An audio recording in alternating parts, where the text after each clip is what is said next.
بسم الله الرحمن الرحیم. پنځم نمبر سبق ته مخته ښایي چې ثم اعلم بیا پوه شه. د اعلم د که نه معنا پوه شه. بأن الصلاة جامعة للأربعة الأول شرعا. د لمونځ چې دا جمع کوونکه ده د اول څلورو دپاره.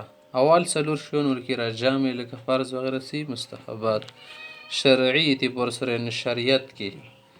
وقد توجد الأربعة الأخيرة فيها طبعا. دا کوم څلور اخیر دي دا ورکې طبیعت نه موندلی شي لکه ځنه شي طبیعت د حساب باندې د شیالات رسي.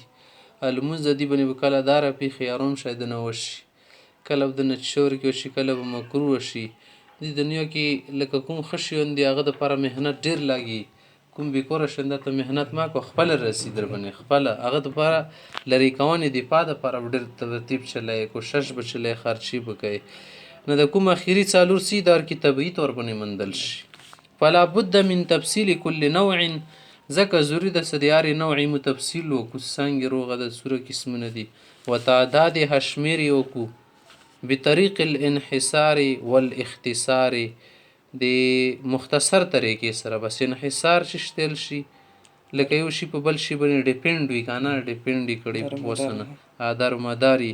اختصار خاصې مختصر تیر شي. او ترتیب و تیر کو مرتبا یا مرتبا دوړل شي. څه ترتیب بیر کړی شي علی ثمانیة ابواب په اتو بابونو کې بیر کو. اته قسمونه یې که نه هر باب کې یو شی به بیان کو.